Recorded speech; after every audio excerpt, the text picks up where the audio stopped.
A'udzubillahi minasyaitonirrajim. Bismillahirrahmanirrahim. Assalamualaikum warahmatullahi wabarakatuh. Kembali lagi bersama Mang Sukir di channel Sampul Hitam. Dan untuk kali ini masih melanjutkan cerita yang sebelumnya, Anakku Gila Karena Ulahku. Cerita ini ditulis oleh Jasmine Pramastia. Dan tak usah berlama-lama, mari kita ke ceritanya. Selamat mendengarkan. Aroma wangi semerbak ke seluruh ruangan. Cairan hitam itu aku aduk-aduk di dalam gelas kaca ukuran buah belimbing. Asapnya membumbung tinggi, menguar ke udara. Kopi hitam sedikit manis ini aku suguhkan untuk suami tercinta.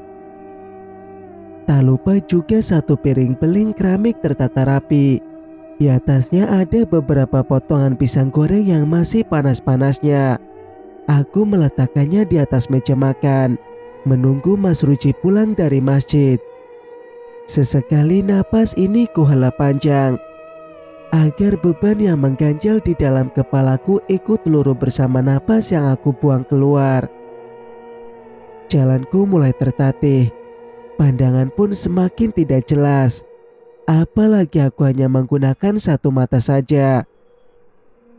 Aku berdiri di sisi meja sembari menunggu Mas Ruci pulang dari masjid. Apakah laki-laki itu masih marah? Apakah suamiku tidak bisa menarik ucapannya? Semoga dia berubah pikiran dan mau memindahkan namanya menjadi namaku. Aku bermonolog sendiri menghibur hati. Entah mengapa begitu rumitnya posisiku sekarang. Assalamualaikum. Suara bariton yang kutunggu datang juga. Waalaikumsalam, sautku dari dalam, masih dengan posisi yang sama. Mas Ruci terdengar membuka pintu, kemudian ia tutup kembali. Karena udara masih terasa dingin, matahari saja belum tampak di atas sana. Ngapain bengong aja? Tanyanya ketika ia sambil berlalu ke kamar. Nungguin kamu, Mas. Aku mengulum senyum. Mas Ruci melepaskan pakaian sholatnya dan mengganti dengan pakaian basahan. Berarti dia sudah tidak bekerja lagi. Kalau tidak kerja mau makan apa besok? Mas Ruci menghampiriku di ruang makan dan menyuruhku duduk di kursi. Tangannya meraih gelas kopi lalu menyesapnya sedikit. Ia mencomot pisang goreng itu, kemudian ia potong sedikit. Potongan pisang goreng sudah berpindah ke dalam mulutnya.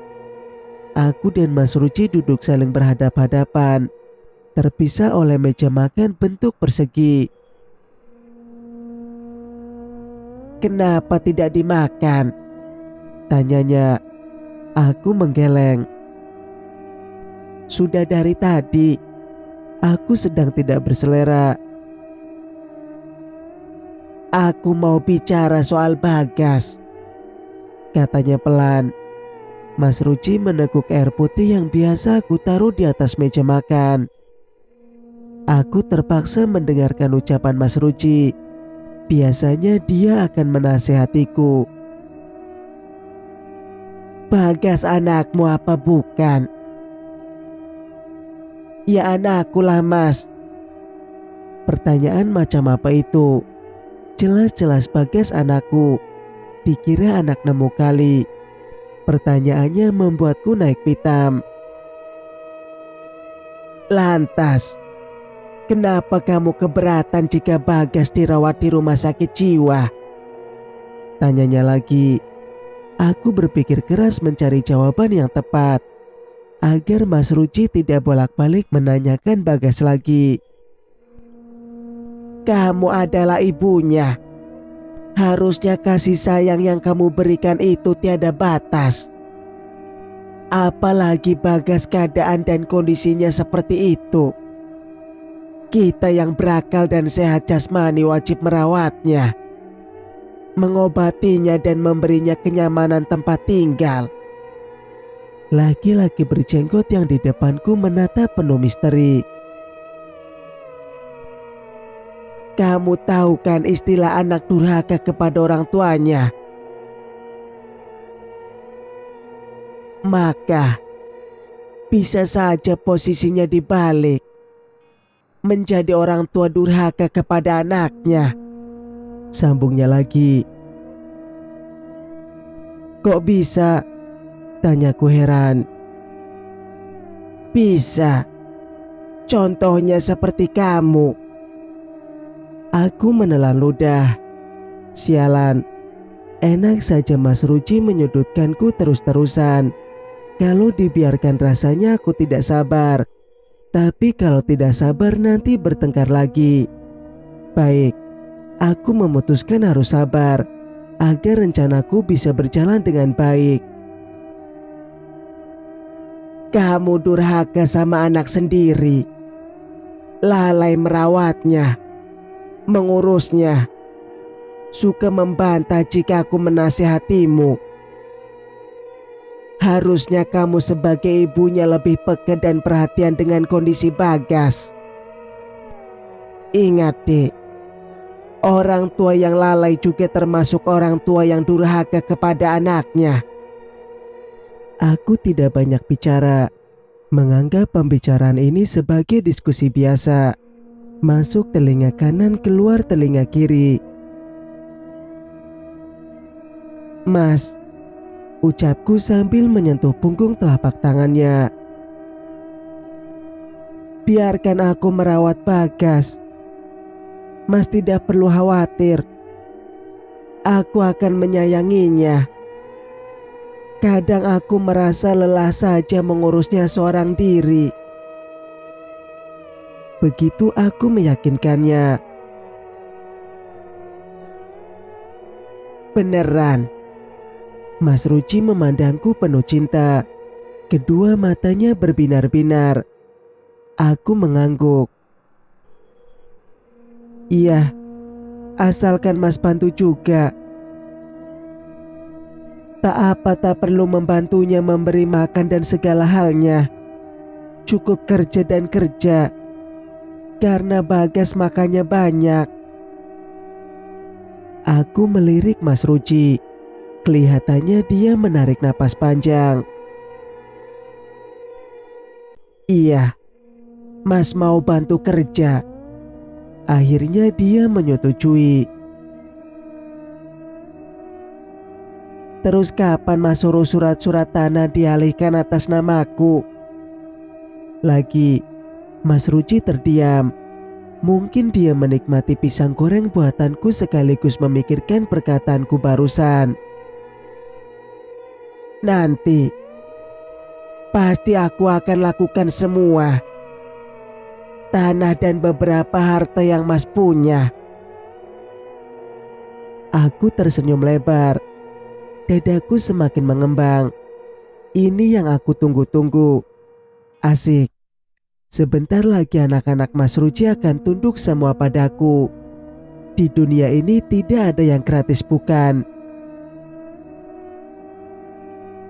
Terima kasih Mas. Aku ikut menyesap kopinya. Bernapas lega. Kalau tidak malu, aku ingin sekali rasanya loncat-loncat seperti anak kecil yang dibelikan balon oleh orang tuanya. Singkat cerita, 1 minggu menjelang Mas Ruci berangkat umroh, dia menepati janjinya. Diam-diam dia bertindak sendiri memproses surat-surat tanah penting. Kini beralih atas namaku semua. Tentu, aku sangat bahagia. Aku mencium berkas-berkas itu dan memeluk erat dalam pelukanku. Mas Ruci menggeleng-gelengkan kepalanya, melihatku dengan tatapan heran. Dijaga Dek. Sekiranya perlu dan mendesak baru dijual. Begitu sarannya. Aku meliriknya sebentar. Ya terserah aku lah Mas. Mau aku apakan ini surat-suratnya? Aku tergelak. Mas Ruci menautkan kedua alisnya. Kemudian ia memasukkan barang-barang yang akan dibawa umroh. Semua lengkap ia masukkan ke dalam koper. Tiba-tiba saja hatiku merasa nyeri. Aku gagal tidak bisa umroh bersama Mas Ruci. Ini semua gara-gara Parman, anak sulung Mas Ruci. Kesal jadinya. Gak apa-apa deh. Asal aku bisa membuktikan kepada para penghinaku bahwa petani miskin sepertiku bisa pergi umroh. Ya, meskipun Mas Ruci seorang, nanti gampanglah aku bisa mencari alasan mengapa tidak ikut umroh bareng. Kalau Mas tidak ada nanti, jaga diri baik-baik. Jaga Bagas juga. Aku menoleh. Kayak mau pergi kemana aja Mas. Kan habis umroh bisa balik lagi. Gak mungkin kan tetap di sana. Mas Ruci terkekeh. Mas serius loh. Namanya umur kita tidak tahu. Ucapannya membuat satu mataku menggenang air mata. Kenapa sih harus membahas umur? Berdoa Mas. Di tanah suci katanya cepat mengabulkan doa. Doa panjang umur dan kesembuhan Bagas. Mas Ruci memelukku. Tubuh kekar itu menghangatkan tubuh dan memberikan kenyamanan padaku. Tubuh inilah yang selalu melindungiku. Bahunya tempat aku bersandar kala kepahitan menghimpit. Aku bersandar kala kepahitan menghimpit. Hari yang ditunggu telah tiba. Aku memeluk Mas Ruci erat. Dia dan rombongannya dijemput bus travel yang akan mengantarkan mereka ke bandara. Tangis dan haru mewarnai dan mengiringi keberangkatan Mas Ruci. Mas minta maaf dek. Lalu tubuh Mas Ruci tidak terlihat lagi. Ia masuk ke dalam bus berwarna putih, memilih tempat duduk yang disediakan panitia berdasarkan nomor urut. Mas Ruci melambaikan tangannya padaku. Bus itu berjalan pelan. Hati-hati Mas, teriakku. Entahlah, aku tidak bisa menggambarkan suasana hati ini. Mengapa terasa perih sekali, padahal bukan ditinggal pergi selama-lamanya. Bus itu hilang di tikungan. Aku kembali ke rumah. Orang-orang pun membubarkan diri. Sepi. Begini ya nasibku. Aku duduk termenung di ruang tamu. Air mata masih mengalir. Ada denyut di dada yang tak bisa aku jelaskan. Hei, bukankah Mas Ruci sedang umroh? Jangan bersedih. Aku berusaha menguatkan diri. Menepis kerisauan dengan mengucap istighfar. Sum. Astagfirullah. Suara itu. Makan. Aku beranjak dari tempat duduk. Tanganku mengepal seakan-akan ingin meninju bocah menyebalkan itu. Aku membawa seplastik makanan yang hampir basi. Lagian, Bagas menyukainya. Mau memasakkan makanan aku malas. Capek. Nih, aku melemparkan plastik itu ke dalam kurungannya. Cih, Bagas meludahiku. Ludahnya mengenai wajahku. Kamu ditolong malah kayak hewan, geramku. Bagas terkekeh. Liksum, panggil seseorang. Aku menoleh ke belakang. Ayu, tetangga yang mengontrak rumahku yang ditempati Bagas dulu. Wanita berusia 30 tahun itu berdiri sembari memegang sesuatu di tangannya. Biasanya dia membayar sewa rumah yang ditempatinya. Ada apa yuk? Ini bayar kontrakan. Ayu menyodorkan uang yang digulungnya. Mataku mendadak berubah warna. Oh iya, aku kasih waktu untuk bersiap-siap pindah dari sana ya. Ayu menatapku dengan raut wajah yang terkejut. Kenapa, Le? Tanyanya. Rumah itu mau aku jual. Aku sambil menghitung jumlah uang berwarna biru pecahan 50.000. Ayu nampak bingung. Lumayan kalau dijual. Bisa modal tani dan bertahan hidup selama ditinggal Mas Ruci umroh. Toh, ada tanah lainnya. Wajah Ayu mendadak tegang. Aku tidak peduli. Rumahku ya hakku. Kira-kira berapa harganya, Le? Aku terdiam, memikirkan harga yang pantas. Kamu tidak akan mampu, yuk. Aku menjual rumah dan tanahnya. Murah kok. Tapi kayak kamu mana bisa beli? Kalaupun mau beli, aku beri tempo sebulan dari sekarang. Lebih dong. 1,5 bulan, kataku lagi. Ayu membulatkan matanya. Selain tua, aku juga punya banyak ide berlian bukan? Gimana? Ayu belum juga beranjak dari tempatnya berdiri. Wanita 2 anak itu sedang berpikir keras. Berapa harga jualnya, Le? Tanya Ayu. Dia menatapku sambil tersenyum. Orang sok kaya ya begitu. Pakai nanya-nanya. Bisa beli nggak? 25 juta. Tanah beserta bangunannya. Ayu mengangguk-ngangguk. Saya pulang dulu, Le. Nah, nanya aja beli nggak? Payah. Selama Mas Ruci masih di tanah suci Mekah, aku yang bekerja ke ladang, memanen sayur-sayuran dan menjaga semua tanaman milik suamiku. Sebenarnya, aku sudah capek, bolak-balik dari rumah ke ladang. Tapi takut tanaman pada mati atau ketuaan, mubazirkan kalau tidak dirawat.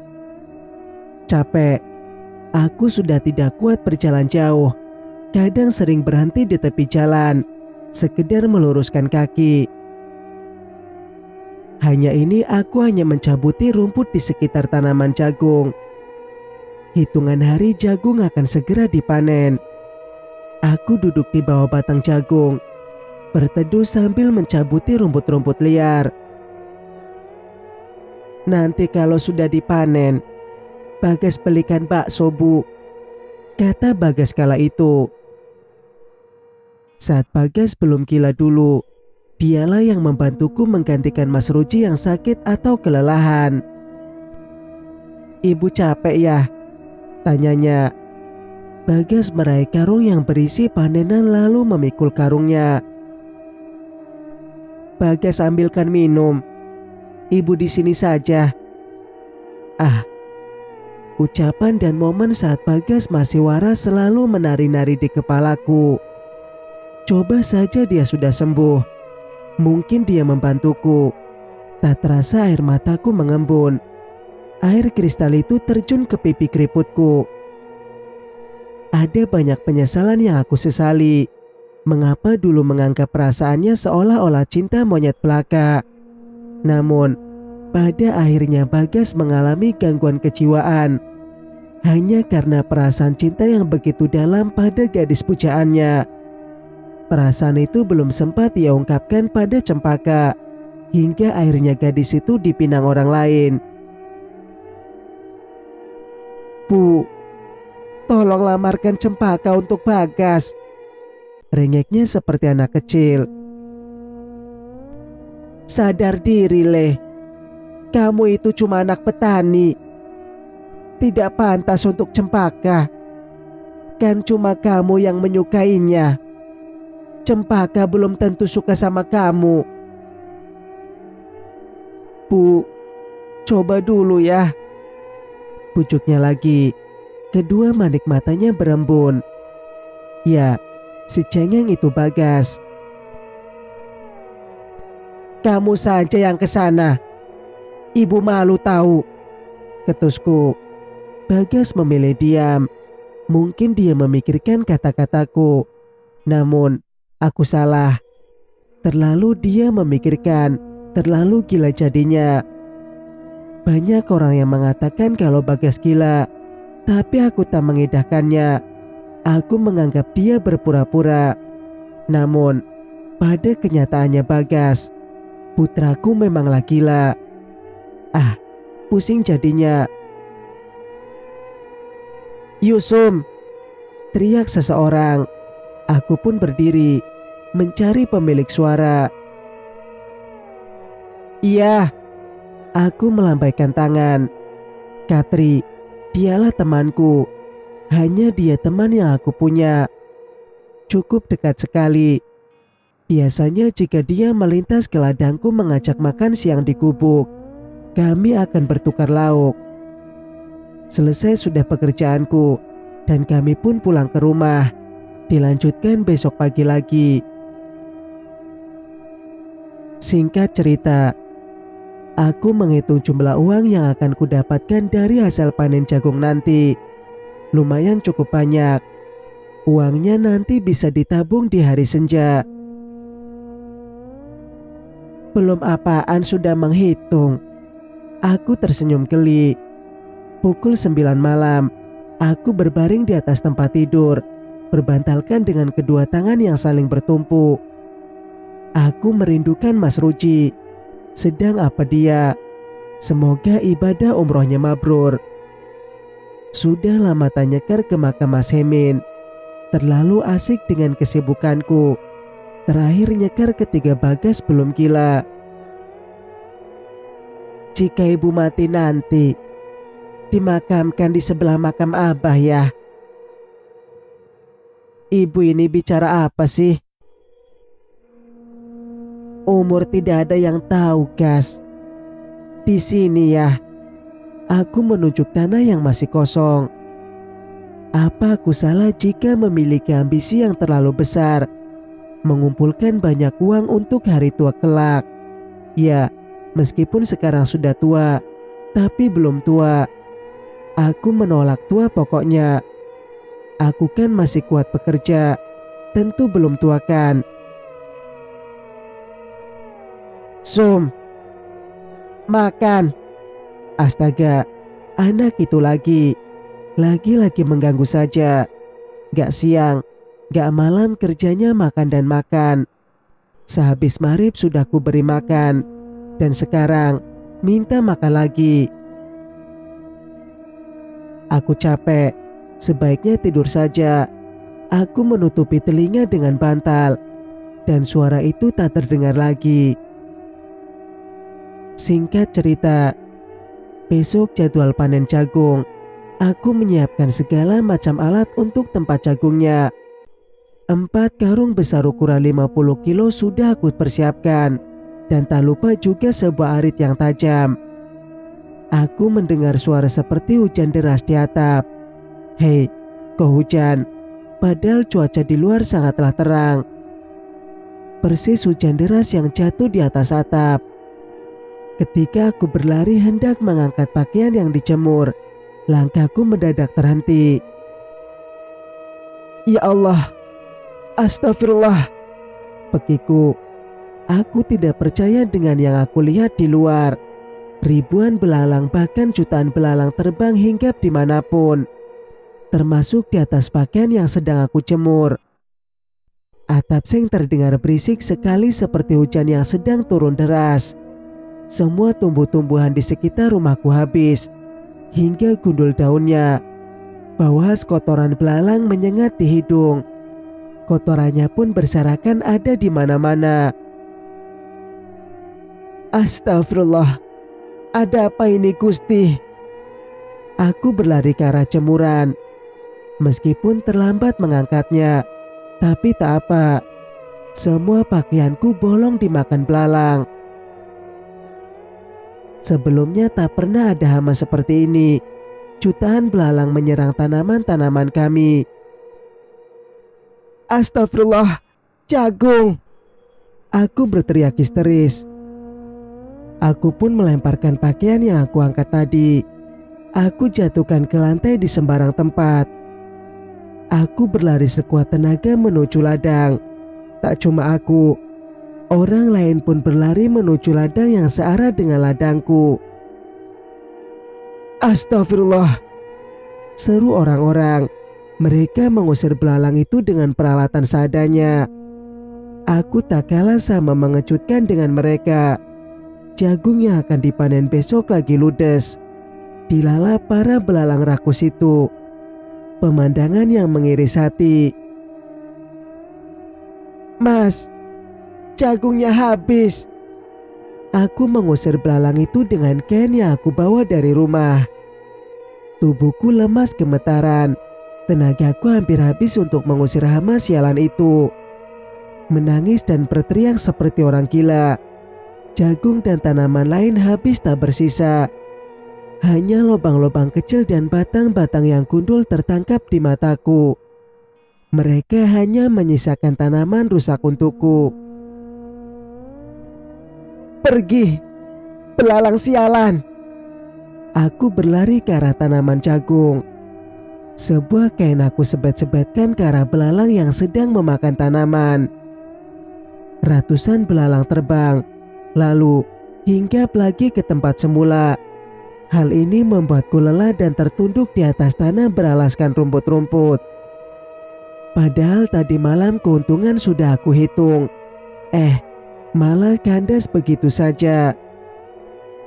Ya Allah, ya Gusti, tanamanku habis. Rugi aku, rugi. Aku hanya meraung. Aku hanya bisa menyaksikan jutaan belalang itu memakan dan menggerogoti semua tanaman yang ditanam Mas Ruji. Malangnya nasibku. Bukannya untung malah buntung. Sirna sudah hayalanku memiliki uang banyak. Pupus sudah harapanku. Sungguh sakitnya hatiku. Astagfirullah. Dadaku bergemuruh. Bagai guntur yang akan menggelegar. Apes, apes. Apa aku kualat ya sama Ayu tempo hari? Aku cepat-cepat menepis semuanya. Aku gelengkan kepala. Tidak mungkin. Ini hama, bukan azab. Jagung yang ada di depanku habis ludes tak bersisa. Menyisakan beberapa batangnya hingga berukuran sejengkal tangan. Aku beranjak pulang meninggalkan ladang. Percuma, tidak ada lagi yang bisa aku harapkan. Sepanjang jalan aku menangis. Mas, tanaman kita habis, kataku di dalam hati. Selain aku, ada juga orang lain yang bernasib sama denganku. Hama belalang yang menyerang jutaan itu membuat kami kehilangan rezeki kami. Dari hasil ladang dan kebunlah kami memenuhi kebutuhan dapur. Kalau sudah begini, kami makan apa? Kepalaku berdenyut nyeri. Rasanya tubuhku terasa ringan. Bumi yang dipijak terasa berputar ke atas dan aku.